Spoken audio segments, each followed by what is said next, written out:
Hello guys, I Ashi from LU Update. Now I am here with the next video of microeconomics. In this video, we will do a 25 most important MCQs which is related with the unit first. So please watch full video, and one request, if you are new to our channel, please subscribe our channel. And our channel introduces a new website, so visit our website. From there now you can download a free PDF.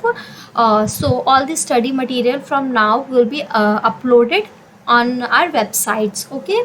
And I will provide the links of the website in the description box, so please visit our websites, okay? So let's start the video. First question is an inquiry into the nature and the causes of a of the nation in this books of economists. Basically ये book जो है किसके द्वारा मतलब introduce की गई थी. This book was introduced by the Adam Smith. Okay, so answer will be A, Adam Smith. Then there is a second question. Economic is a study of a mankind in an ordinary business of a life. This definition was given by the Alfred Marshall. Basically जो हमारा Alfred Marshall थे, professor Alfred Marshall थे, उन्होंने जो आपके Mankind के जो भी ऑर्डिनरी बिजनेस में जो भी मैनकाइंड उनका जो बिहेवियर था उसको बेसिकली स्टडी किया था. उस पर ही बेसिकली उन्होंने डेफिनेशन दी थी. ओके और इन्होंने मैनकाइंड के बिहेवियर पे और आपकी जो भी वेलफेयर होगी मैनकाइंड की उसके ऊपर बेसिकली इन्होंने स्टडी किया था, डील किया था इन्होंने. So answer will be C, Alfred Marshall. Okay, then there is the next question. Who has given the scarcity definition of economics. Basically scarcity definition जो थी वो रॉबिन्स के द्वारा, मतलब रॉबिन्स ने इस डेफिनेशन को दिया था, इंट्रोड्यूस किया था, इस डेफिनेशन को प्रेजेंट किया था. Okay, so answer will be B, Robin has defined the given the definition of scarcity of economics. Okay, so answer will be C. Then there is a fifth question. When was the books an inquiry into the nature and the causes of a wealth of a nation was introduced, was published. Basically this book was written by the Adam Smith. In first question we have learned, and in which year it was published. In 1776 this book was published. Okay, so answer will be B. Then there is a next question. Economics is a science as the basis of this statement is.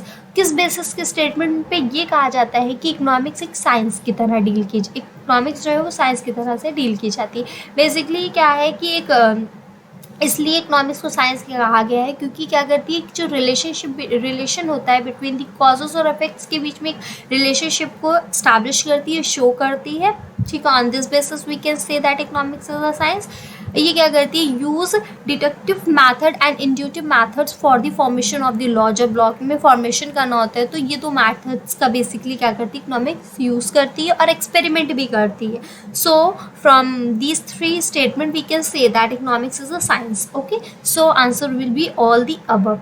Okay, then there is a next question. Which economist emphasized the positive aspect of the science. Basically किस economist ने positive aspect of the science पे basically ज़्यादा focus किया था, focus क्या है, emphasis किया था उस पर ज़्यादा ही, वो थे रॉबिन्स ने. ओके, रॉबिन्स ने क्या किया था, आपकी जो भी पॉजिटिव असेप्ट्स होते हैं साइंस के उस पर ही बेसिकली उन्होंने फोकस किया था, एम्फेसिस किया था. Okay, so answer will be C, Robbins. Then there is a next question. Who did write the books named The General Theory of Employment Interest and the Money? This book was written by Keynes. Okay, so answer will be C, Keynes. Okay, then there is a next question. At which level, किस level पे जो problem of a poverty and unemployment can be solve, जो भी problem of poverty और unemployment की problem है वो किस लेवल पे सॉल्व होती है, वो एक मैक्रो लेवल पे सॉल्व होती है. क्योंकि हम लोग को पता है माइक्रो लेवल जो होता है वो एक इंडिविजुअल स्टडी करता है, एक इंडिविजुअल पर्सन की स्टडी करता है बेसिकली. लेकिन जो मैक्रो लेवल है वो आपके एग्रीगेट पे एक वाइडर कंसेप्ट है जो आपके पूरे एग्रीगेट इकॉनमी, जो भी पूरी होल इकॉनमी है उसकी स्टडी करता है. सो जो भी प्रॉब्लम ऑफ पावर्टी और अनएम्प्लॉयमेंट की होगी प्रॉब्लम, वो किस लेवल पे सॉल्व होगी, मैक्रो लेवल पे सॉल्व होगी. So answer will be A. Okay, then there is a next question. According to the Robbins means are. Robbins ने आपकी स्कार्सिटी डेफिनेशन दी थी, बताइए आप लोगों को. इन्होंने एक वर्ड का, इसमें इन्होंने अपनी डेफिनेशन में एक वर्ड का यूज़ किया था, मीन्स. उनके अकॉर्डिंग मीन्स का मतलब क्या था, रॉबिन्स के अकॉर्डिंग मीन्स का मतलब क्या था, स्कार. कमी किसी चीज़ की, ओके, कमी मतलब रिसोर्सेज की जो scarcity of the resources, okay. So इन्होंने इसमें मीन्स का मतलब उनके अकॉर्डिंग, रॉबिन्स के अकॉर्डिंग स्कार था, okay. So answer will be A. Then there is a next question, the term marginal is in economics means, basically marginal means क्या होता है? मार्जिनल मतलब होता है कि आप एक एडिशनल यूनिट को क्या कर रहे हैं, ऐड ऑन कर रहे हैं, ठीक है। So marginal means additional unit, okay. So आप क्या करते हैं, एडिशनल यूनिट को ऐड कर रहे हैं इन दी प्रोडक्शन लेवल पे, ठीक है। सो answer will be A, additional. Then there is a next question, which theories generally include under a macro level? Basically जो macro level है, जो individual level की study करता है, उसमें कौन सी थ्योरी इंक्लूड होती है? प्राइस थ्योरी इंक्लूड होती है, क्योंकि इनकम थ्योरी और एम्प्लॉयमेंट थ्योरी जो है वो मैक्रो लेवल पे इंट्रोड्यूस होती है, okay. So answer will be A, price theory. Then there is a next question, next question is, आपको मैं इसको डायग्राम के थ्रू बताती हूँ। क्या है कि नेक्स्ट क्वेश्चन है कि marginal is negative, it must be true. देखिए बेसिकली आपका एक टोटल यूटिलिटी होता है, एक मार्जिनल यूटिलिटी होता है, ठीक है। सो ये आपका TU है, टोटल यूटिलिटी, और ये जो आपकी लाइन है वो एक मार्जिनल यूटिलिटी है, ओके, मार्जिनल यूटिलिटी। सो देखिए जब आपकी टोटल यूटिलिटी क्या होती है कि इंक्रीज ऑन करती है, यहाँ से देखिए आप, ये टोटल यूटिलिटी, ये है आपकी टोटल यूटिलिटी, ओके। और आपकी जो मार्जिनल यूटिलिटी है ये ऐसी है। बेसिकली इसमें ये कहते हैं कि जब टोटल यूटिलिटी आपकी इंक्रीज करती है तो आपकी मार्जिनल यूटिलिटी क्या हो रही होती है, वो डिक्रीज कर रही होती है। जब आपकी टोटल यूटिलिटी मैक्सिमम पे पहुंचती है तो आपकी जो ये मार्जिनल यूटिलिटी होती है वो क्या हो जाती है, ज़ीरो देखिए हो जाती है। और जब आपकी टोटल यूटिलिटी डिक्रीज करती है तो मार्जिनल यूटिलिटी जो होती है वो आपकी नेगेटिव हो जाती है, okay.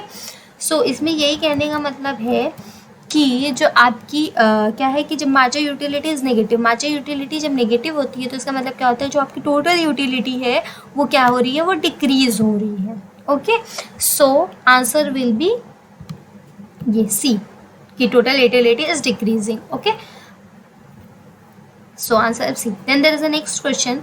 The utility is utility is generally related to, basically utility किससे related है? Utility जो होती है satisfaction level आपका होना चाहिए, satisfaction, ठीक है। So power to satisfy your want, okay. So answer will be A, satisfaction, okay. Then there is a next question, a study of how income increases in the corporate income tax rate, which affects the natural unemployment rate, is an example of unemployment rate को basically effect करती है। कौन सी study? Macro economics. Basically macro economics जो एक wider concept है जो आपकी होल इकोनॉमी को स्टडी करता है। इसमें जितने भी आपके इनकम टैक्स, जो भी कॉपरेटिव इनकम टैक्स रेटेड होंगे, वो अगर इंक्रीज होंगे तो वो अनएम्प्लॉयमेंट रेट को बेसिकली क्या करेंगे, अफेक्ट करेंगे ही करेंगे। So this is a study of a macro economics, okay. So answer will be A. Then there is a next question, the branch of economic theory that deals with the problem of allocation of resources. Basically आपका कैसे problem of allocation, आपका allocation का problem, utilisation, proper utilisation of resources के problem जो होते हैं, कैसे utilise करना है प्रॉपरली, वो किस ब्रांच की थ्योरी है? ये एक माइक्रो लेवल की थ्योरी, एक इंडिविजुअल लेवल की theory, okay. So answer will be A, micro level. Then there is a next question, economics is a science of wealth, who give this definition? Basically economics जो है एक science है किसकी? Wealth की। अभी मैंने बताया जो वेल्थ की स्टडी, जो एडम स्मिथ ने बेसिकली क्या किया था, स्टडी ऑफ अ वेल्थ पे स्टडी, उन्होंने फोकस जो किया था, डेफिनेशन जो थी वो वेल्थ पे दी थी।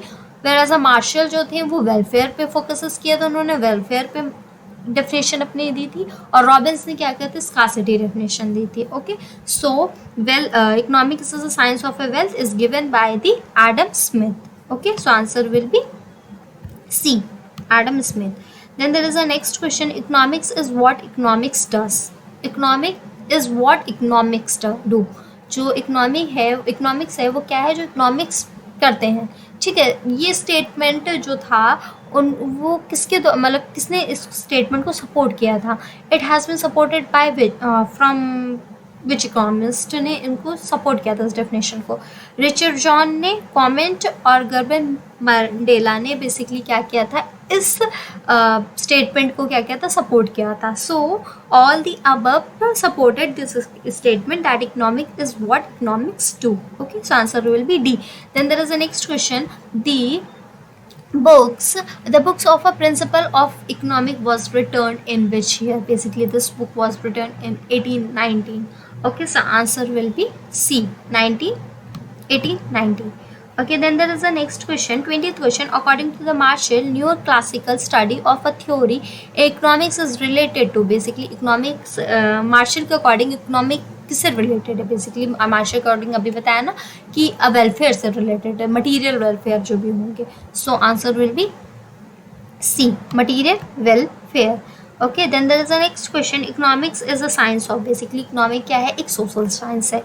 Okay, social science. So answer will be B, economics is a social science. Okay, then there is a next question. Price is determined by the demand and the supply. Whose statement is this? Basically जो हमको पता है कि जो भी price आपके market में होते हैं बेसिकली वो किससे डिटरमाइंड होते हैं? वो आपकी जो भी डिमांड कितनी है आपके मार्केट में और सप्लाई कितनी है मार्केट में, उसी के बेसिस पे आपके प्राइस जो होते हैं मार्केट में वो डिटरमाइंड होते हैं.